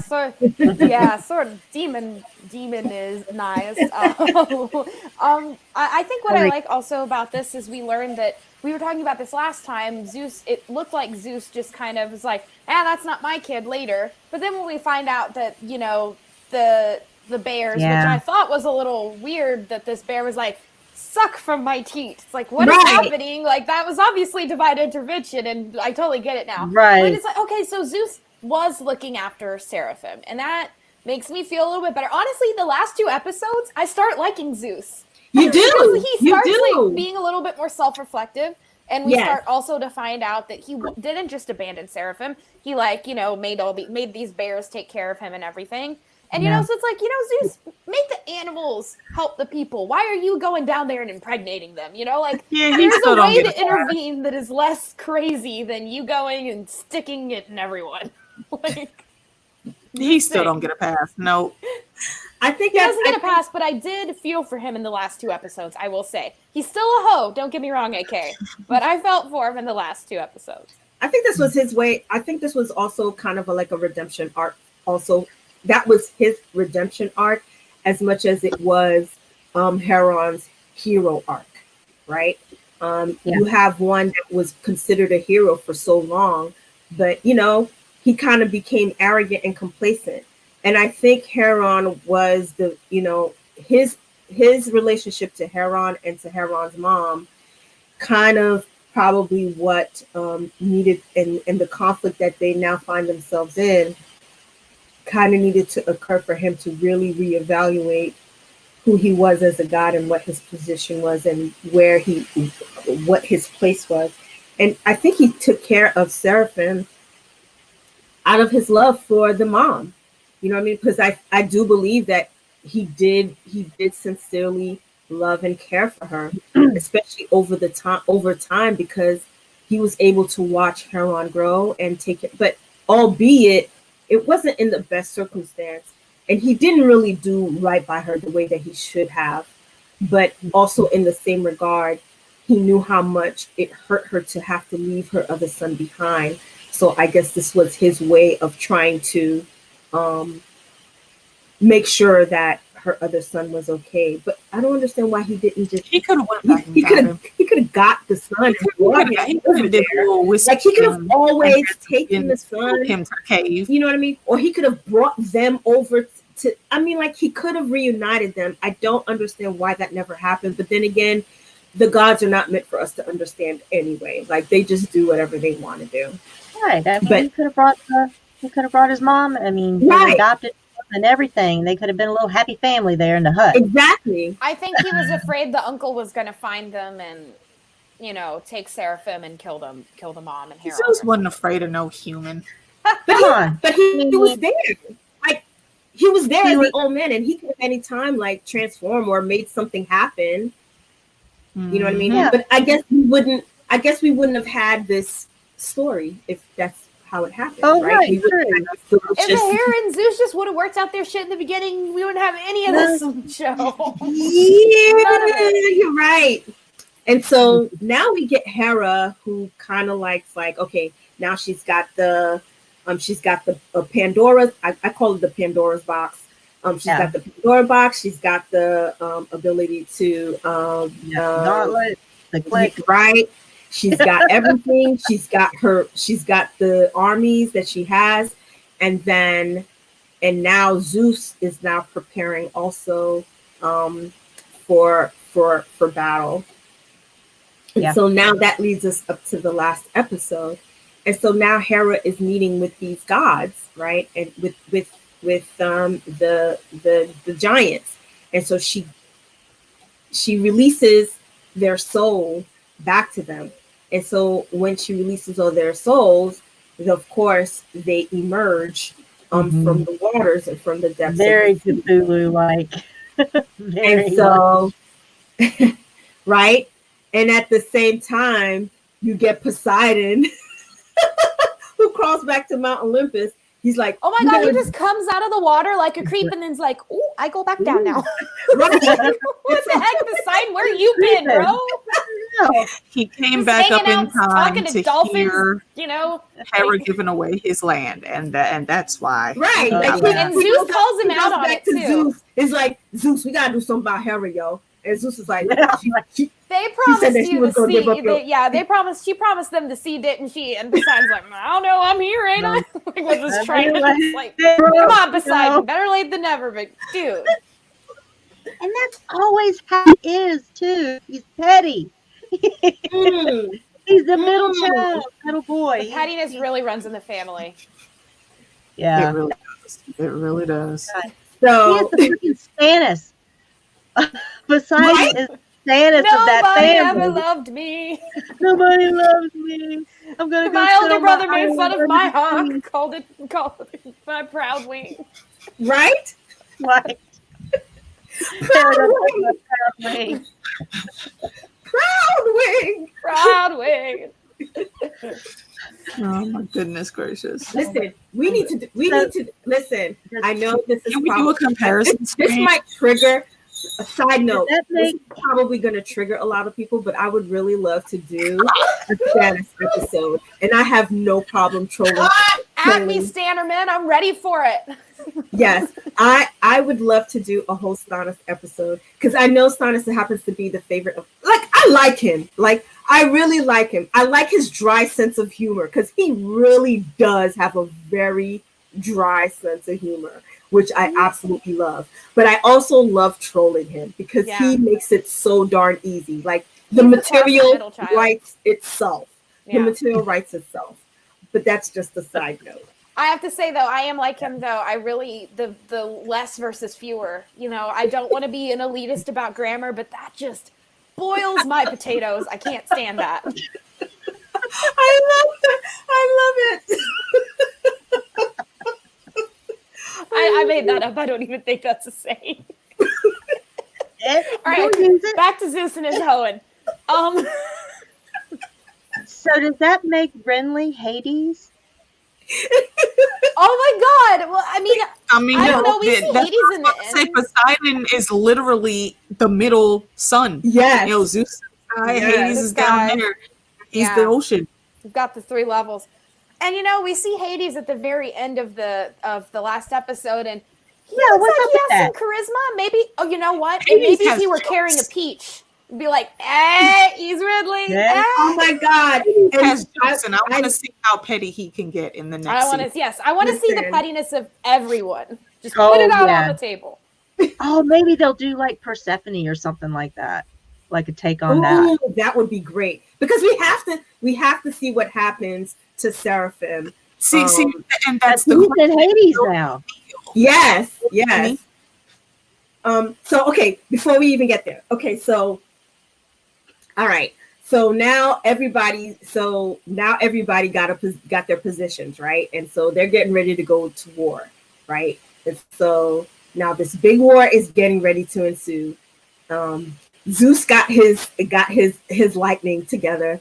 Hera got her gods and her giants ready together, And so now it truly becomes, could we call it the clash of gods and clash of gods and giants? Is that what we're going to call it? Because I really want to give credit to the animation in this, because the animation in this particular show was absolutely stellar. Like, it was very well done. I thought that the animation, I love the absolute clarity. I love how the realism of it, and I like the magnitude of how they make these scenes look so powerful and almost lifelike in how they take place. And I like the attention to detail to each of the characters, even when they're fighting, because if you're somebody who watches animation, sometimes whenever you're having two characters, especially when they're fighting each other, sometimes you can see that there's some the animation kind of looks a little blurred, and it looks you could tell that there's some that it's off. And I didn't find that with this animation. I found that, everything had detail in the way that they created this particular battle. And I truly appreciated that, the attention to detail in the animation of okay, so I'm geeking out about the animation, but yeah, it's great. No, and this actually, Manara, I don't know if you've seen Attack on Titan, but the way that that has a lot of giants attacking walls. And so when I saw them like getting up to the walls of Olympus, I was like, oh shit, it's Attack on Titan. Like, the animation, the build-up is very similar. And I'm like, I can't speak for the show, for the animators and the show creators, but Attack on Titan is one of the most popular anime right now. So I'm guessing they've seen that. And I think they riffed off of that, but they also have Mount Olympus looking so serene and beautiful. Yes. You have the water and the detail to the columns, and the architecture is gorgeous. And then you've got these big giants coming, and it's almost like this dark cloud coming over this beautiful heaven kind of scene. And so I think this kind of clash of the yin and yang, if you will, of this kind of like the dark and the light coming together and clashing, rather than being balanced like it is in yin and yang, kind of shows the kind of the sort of like unbalance of this kind of clash. And that there was like when the gods get entangled in earth affairs, it throws the world off of balance. And so I really see this as the natural consequence of Zeus's, meddling. And even says to Hera, this is like my favorite line of the whole show, because it's like, finally, he says, all this is my fault. And I'm like, thank you, Zeus. It is all your fault. Stop owning. And he does that, oh, baby, I'm good. I'll be faithful, right? He's like, oh, Hera, and it's just from you from now on. I'm like, from now on, you've been doing this for centuries. Now all of a sudden you're But it's great, but it's good. It kind of speaks to how much can a person take from somebody else. Like, even though they're gods, they still have quote unquote human emotions, right? They have maybe their emotions run a little bit more higher because of the fact that they're godlike. So they feel things more deeply than, say, maybe humans do. But Hera, for her part, she's been dealing with his infidelity and the humiliation of his infidelity for so long. She has had enough, and she has reached her breaking point. But she does it at her own peril, as well as the peril of the person that she is trying to gain revenge against. And he's trying to get her to reason, right? It's almost like this John and Danny moment. I hate to bring it back to that, but let's. And I know there's a lot of people that are in their feelings about the whole Game of Thrones season, the season. But just follow me, just so that I can make this point. You don't have to agree with it, but just follow me. It all culminates to the same thing, because when Dani, at the end, she goes on this fire rampage where she is killing indiscriminately, right? To the point where she now becomes this, decides that she wants to do this, have this whole Stalin and Stalin moment or Hitler moment, and John is makes the decision to go ahead and end her. I don't know, that doesn't sound right. Okay, he offs her, right? Assassination. She's a political figure. It's assassination. Right? It's a political assassination. You know what I mean? He kisses, you know what I mean? That's kind of gangster. You kissing somebody, and while you kissing them, you like shank them. But you know, you do what you gotta do, right? He had to get close. He had to get close. He had to get close, right? And so, so it's almost to the same point where you know, Zeus is at the point where he's trying to reason with Hera. He knows that she's angry, but he's trying to reason with her. And, you know, she's getting ready to strike him and give him the killing blow. But then her, you know, what she let loose starts to come after her. And you know what I mean? And then Zeus now saves her, right? Because I do believe at the end of the day, he does love Hera. He does love her. He's just, he doesn't have the ability to be faithful. That's all that it is. But it doesn't mean that he loves her any less. And while he's saving her, you know what I mean, he gets caught in the jaws of the giant. Meanwhile, guess who has another side quest? Heron. He has another side quest. His last mission, the one that is like winner takes all mission, right? His mission is to go and find the box, right? He has to go find the box. Find the box. Finally. He has to find the box. Gotta get the box. What's in the box? What's in the box? Step one, you get a box. Step two, you put your thing in the box. Sorry, wait, wrong. I'm sorry, wrong video. So if it's bad, him and his brother, they get into a clash, right? Because now now that Hera has lost the bracelet that Hermes had, it Seraphim scoops it up, right? He scoops it up, and so now everybody knows that the box is the next step, and so Hera makes a dash to go and try to get the box, and that sounds so weird, but we're just gonna have to go with it, right? Yeah. He tries to go and get it. He tries to go get it, and then his brother's trying to go get it. And so they have their ultimate showdown, right? They have a showdown. Meanwhile, the other gods are having their showdown. Meanwhile, Hera and Zeus are having their final moments. And now Zeus, who is trying to hold on in hopes that Heron will find the box in order to be able to call back all of these giants. By the time that he gets to it, and Hera is going to get ready to be killed, we get this call back to when they were first together and fighting the Titans. Yeah.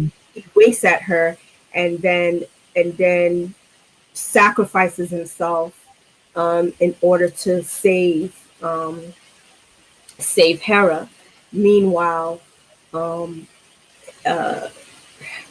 and Seraphim are having their final battle, and while they're having their final battle, Heron is calling his trident to try to come and stop, try to kill Heron, and they're like, I'm not back to back, but Heron's back. It's kind of like the Titanic thing, right? Like he's trying to, he's holding him, and then sounds in a nice embrace, And then I know, Heron, right? But you know, the Bident comes toward him, but Heron like does the thing with the arrow where you grab it right before it hits you. And so but he he's doesn't have the holding strength to onto take right? it away, right? Because Right. Seraphim is using his telekinesis shit to try and like Exactly. make it forward. Yeah, And so the battle of wills. Yeah. And so, you know, but then while he's trying to keep it from you know, piercing him, he hears Zeus's voice that says, you know, turn inward, and then And he takes that literally.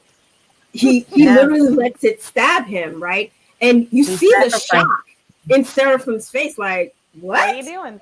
What? And then he pierces it all the way through to him. And so at the same moment, there's a god that's coming through, and well, I don't remember if it's the god, one of the giants was coming over, and he all of a sudden you see Heron's eyes turn really blue, and like he has the power of lightning, and so he like shocks Seraphim. And he shocks him enough, and then he grabs his arm and puts it on the box, and then recalls all of the giants' souls into the box. And I guess he's the hero now, right? Yeah. He's I remember right. I think it was one of the giants coming toward the box, but I'm not. Oh, okay, right. It was one of the giants that was coming towards the box, and then he comes in and just in the nick of time, and while he was still stuck. Yeah. He was like, all right, bro, you're coming with me. I actually have a question for you ladies, because I'm trying to figure it out myself. Do you think that he got the powers A because he was about to die and it was a big like adrenaline moment, or B, Zeus had to die? And I say that because who knows, maybe in season 2 he comes back. Did Zeus have to die for him to get the powers? What do you think? I'm gonna go with option B, because I think he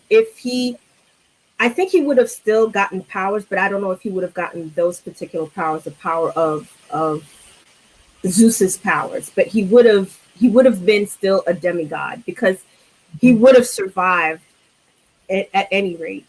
I think he would have survived at any rate, but I don't think he would have had those particular powers. I think him dying, Zeus probably made the choice. I don't know if it was while he was dying, he decided that he was going, but this allows Zeus to live on too, because in a sense, it allows Zeus to hang on, to live.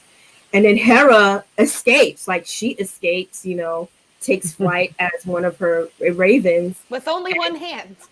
With only one hand, and escapes. Oh, handless so Hera. Definitely gonna see her in season 2, because we got to see what happened, you know, what her fate was. And then at the end, we see Seraphim, who rises up in Hades, right? And we know he's dead because Realm of the dead and all that. And I love how in the end, like it was so funny in the end. Oh, how Hades gives him the option, right? He goes, "This is tough." He goes, "Don't worry, it's even much worse than it looks." But and he said so nonchalantly. Yeah, but it's a lot worse than it looks. Yeah, don't worry. Yeah, and if you look at the animation, that's the first and only time in this whole season where we see Seraphim do the classic anime shiver eyes, where your eyes are like, right, right. Yeah. So you're like, oh, if he's scared, I better be scared, because Seraphim this whole time is like, he doesn't have the anime shiver eyes. He might be angry. He might be like a little touched, but he's never like freaked out. He's staring it into basically the fires of hell, and is like, oh crap. Yeah, and then Hades doesn't make it any better by telling him, yeah, it's a lot much worse than it looks. It's a lot more worse. Real bad. He said, but you know, I could cut you a deal. He goes, what would I have to do?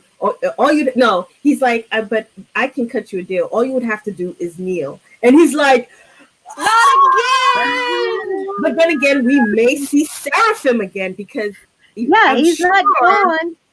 Yeah, I'm sure he's going to kneel. Yeah, Hades has sent people back before.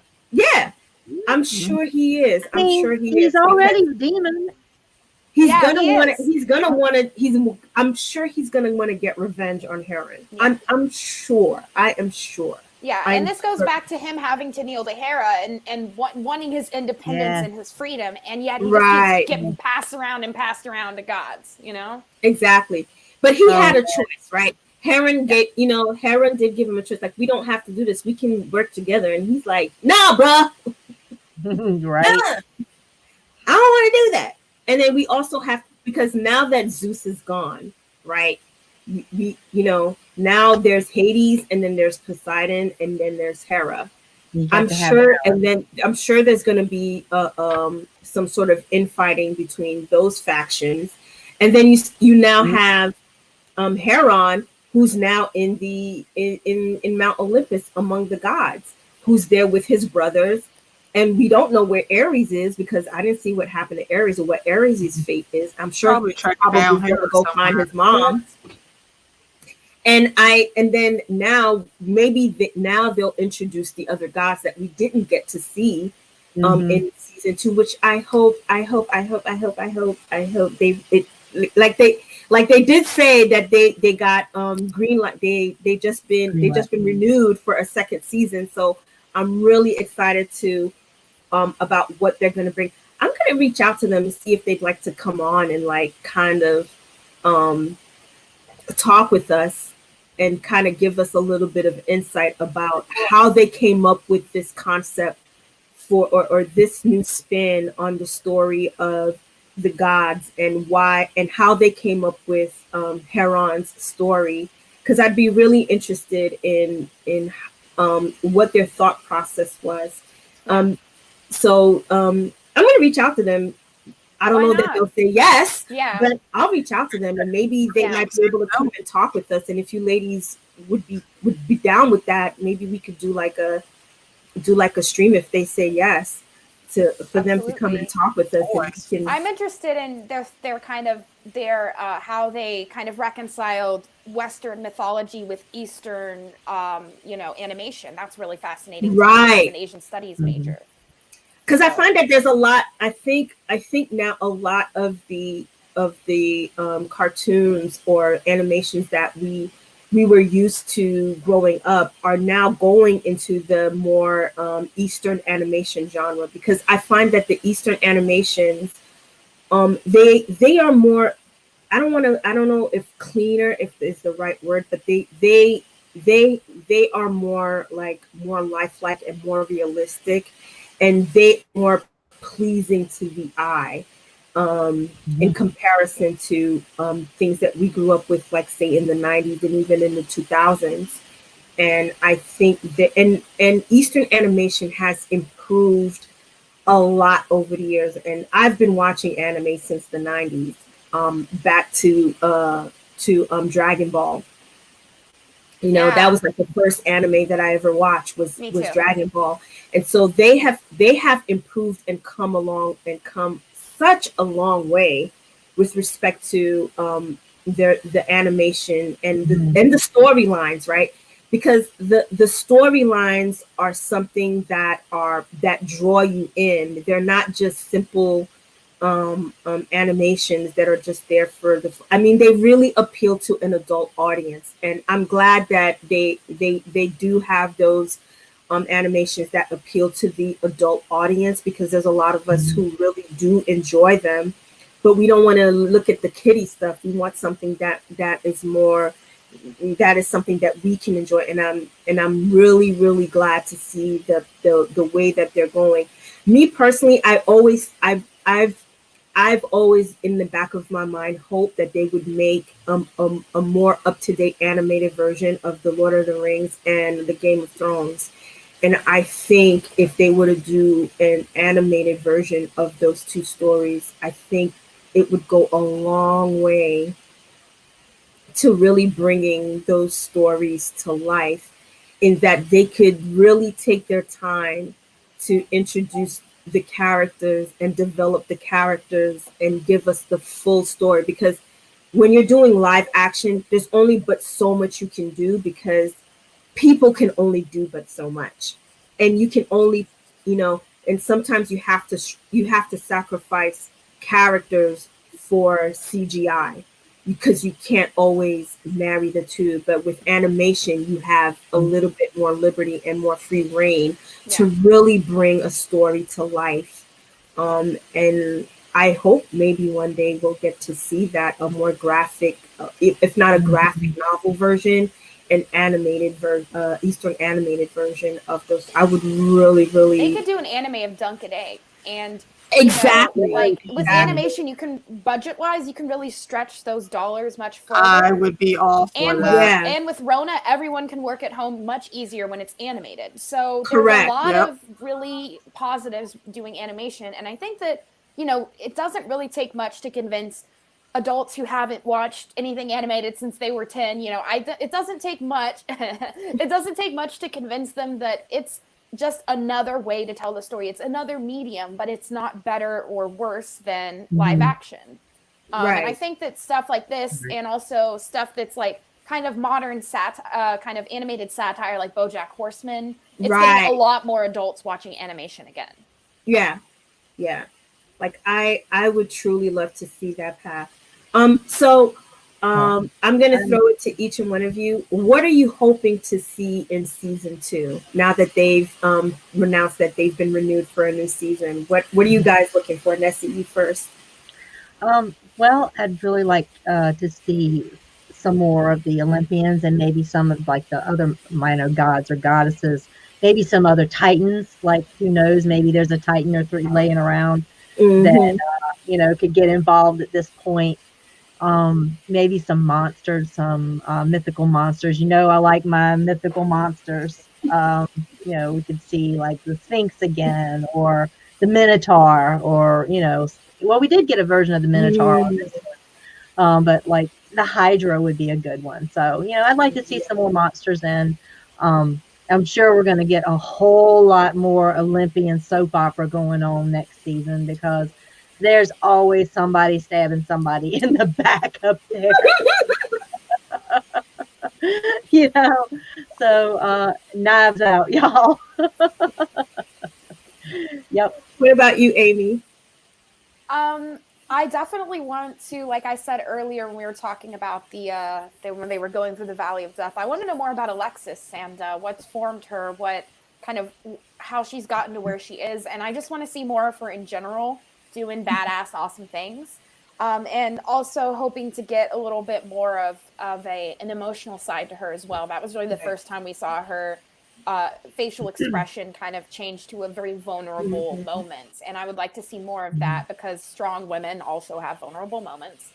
So I would really like to see that. I would like to see Heron, kind of how he stepped up in the last couple of episodes, kind of becoming a leader in Olympus, and not regressing back to I don't want the magic sword because Daddy gave it to me kind of stuff. You know, like, we've made it a long way, Heron. Let's keep going with that process. That would be great.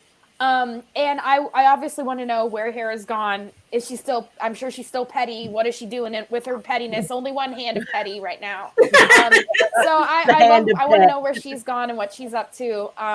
And I would also like to see the 2 minor characters that he met on the ship, a lot more development of them. Like, I can't remember their names. I should be able to remember their names in season 2, right? Especially the man of color, because everybody be white or slightly dark in the show. And I would really like, I mean, and they made him very dark too. Like, he's very, very, very dark, and I really appreciate that.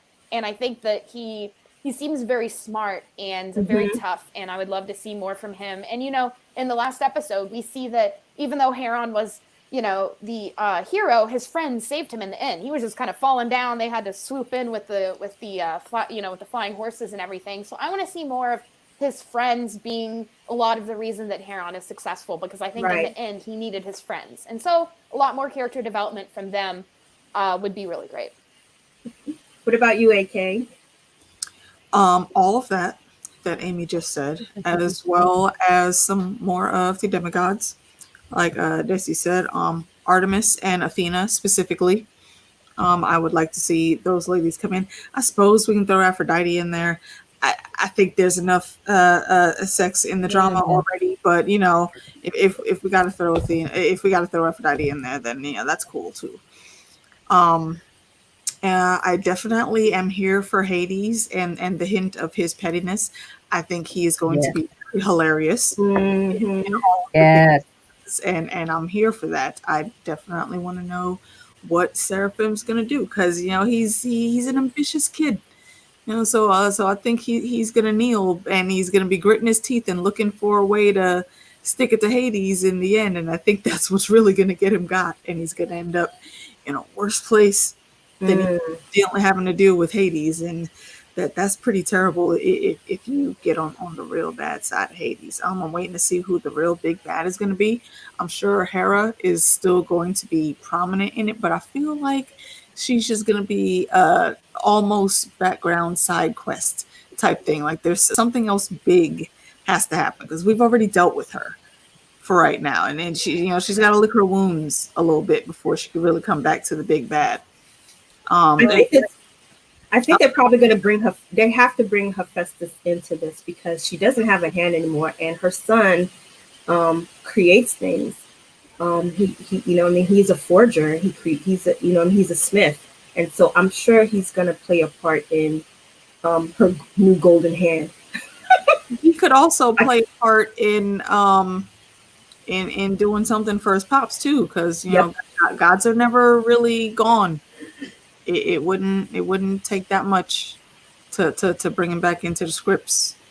So there's a plethora of things that I want to see, but we'll have to see. We've only got what was it, like 8-9 episodes that we'll get. Hopefully they'll up that number a little bit, and we'll just get some more kick-ass action and another great story, even if we're only following Heron on the next leg of whatever his journey is going to be. I just want more of the interactions, and I want to definitely know why Alexia even knows who her father is, and I know why that may seem strange to anyone that's watching this later, but she is an Amazon. She is a captain in the Amazon army.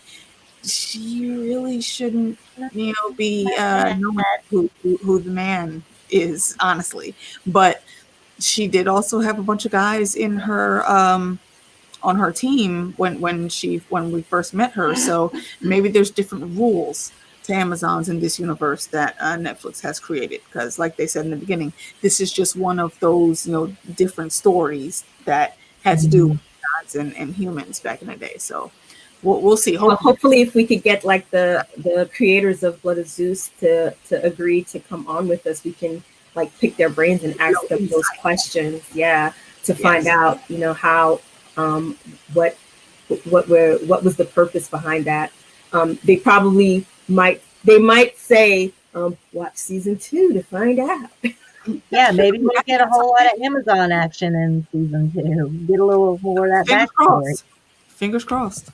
Well, it does take a male to create a female at some, you know what I mean? So and she could have been raised, outside of the Amazonian culture and then entered it later in life.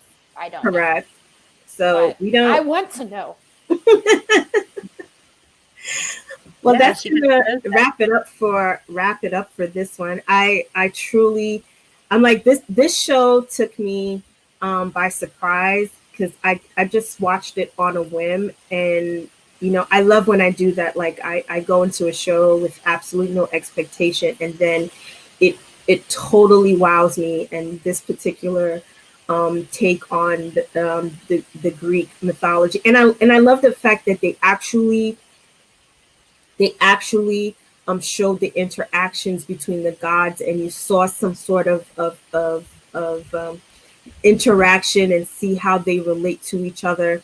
Because most of the time when they do these types of stories, they mostly concentrate more so on the humans than they do on the gods. The gods are just like in the background, but I'm glad that they kind of delved a little bit more into the relationship, to the stories of the gods. And so that's what I appreciated most about this show, because now it makes you want to know more and wants to open up that window of, okay, what is truly going on behind the curtains up in Olympus, and why are they so enthralled in the happenings of the humans that are supposed to be worshiping them.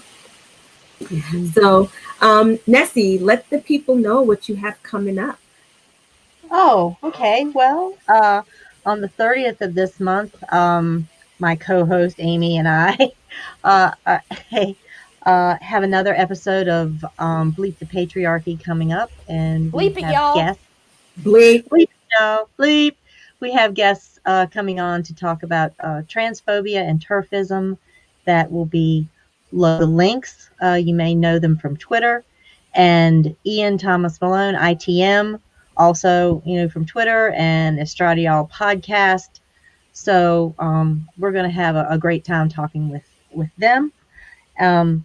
This Sunday on Here Be Dragons, we are going to be discussing the first 3 episodes of The Expanse, which just dropped a little early, and we all stayed up late last night watching all of them.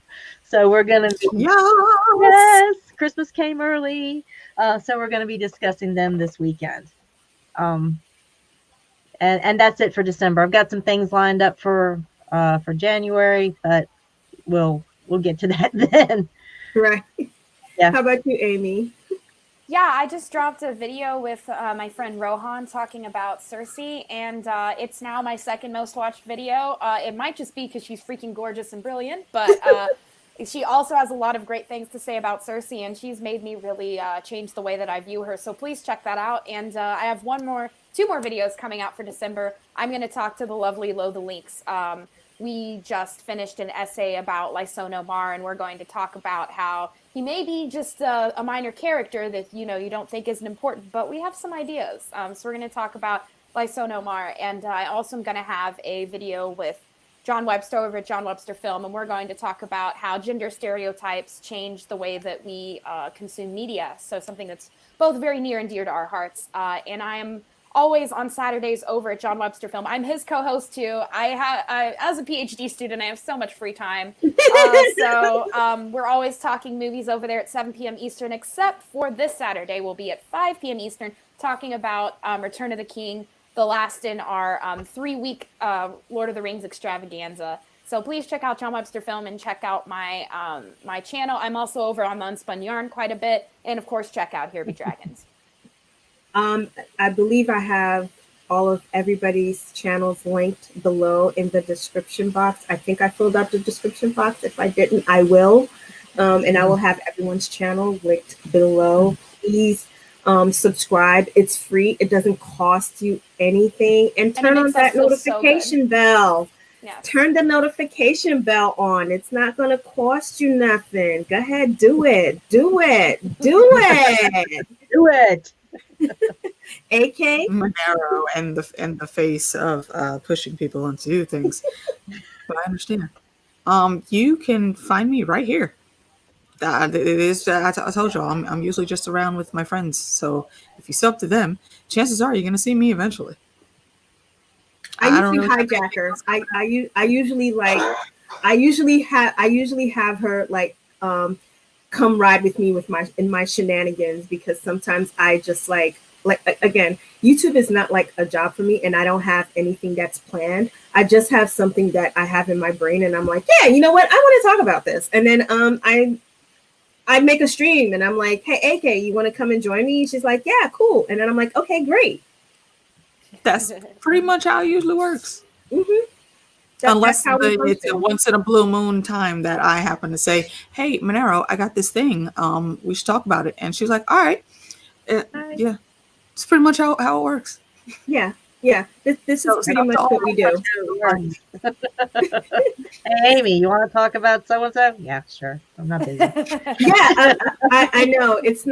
It's not necessarily like the most what you call organized thing, but this is how I started my channel. That's how it's always been, and it works for me. I'm not a YouTuber per se, so I don't function as an actual YouTuber, but I use YouTube as a way of hanging out with like-minded people. Whenever I have like stuff that I want to talk about. And I'm just very grateful for the ability to be a part of such a great community of people who actually care about hearing what I have to say, or care about, wanting to join me and talk with me. So I don't take that for granted. I'm very grateful for that. And so maybe I don't know what the future holds, but for now, this is kind of like a fun thing for me where I get to, hang out with like-minded people. So as far as I'm concerned, well, for me, I had a live stream this past Monday, which was really great, and I'm very grateful for everybody who came on to have to start this discussion about our democracy, and I plan on continuing that discussion coming up next Tuesday. Next Tuesday, and I think what I really want to get into next Tuesday is talking about democracy as a whole, with respect to not even counting, talking about socialism, capitalism, or autocracy, but democracy as a whole, like what it's supposed to be, what it should look like for us as a nation, and how can we? I want to tackle it from a solution base, not from a okay, it's messed up. It's this. Yes, we know all of that. I want to approach it more from a solution base, and I think approaching it from more of a solution base. I think we have all of these intelligent people that are here on this stream and on this panel. We are all intelligent individuals, and I think if we start to head more towards a solution based discussion, we can come up with ways and ideas and learn from each other, because I'm always learning. I don't know everything, and I find that I learn something every single time that I talk to each and every one of you. So this is my way of trying to be engaged in our democratic process, because I admitted that for a very long time I wasn't as engaged as I thought I should have been. So this allows me an opportunity to do that, and I love to have differing opinions and thoughts, because that helps me to grow, and it stretches my brain to be able to see different points of view. So that's what I'll be doing next Tuesday. I think I'll be coming on very shortly on Saturday to kind of just do a catch up with what's been going on with me. It's not anything spectacular, or it has no real purpose other than to talk about what I probably might be doing on my channel. If anybody wants to stop by, it might be on Saturday, or I might do it another day. Most Girl, definitely. hit me up next time you do one of those ginger ale chats, because I always have fun in the chat, and I want to be crazy on camera. Well, then stand by. I definitely will be doing a New Year's Day ginger ale chat. I definitely will be doing that. I won't be doing it on the midnight going into New Year's Day, because that's when I usually do it. This time I'm actually just going to do it on New Year's Day, because New Year's Day is on a Friday. So I'll be doing it on New Year's Day. So stand by. Those are my favorite. I get to let loose in the chat. I'm like, no one gonna see this after a while. We just say, I love vibrators, blah blah blah. I just go crazy. Yeah, listen. That's what it's I already for. let loose, but like those ginger ale chats, it's like full, like 150% Amy. Like, so you are more than welcome. So I will be doing that on New Year's Day, which is on the 1st of January. I will be doing a review and / thought and review of the anime Dogma. I'll probably be doing that next week, Friday. I'll probably do that. I don't expect that. I'm also going to do that in 2 parts, because it's 8 episodes. So I'll be doing Dogma.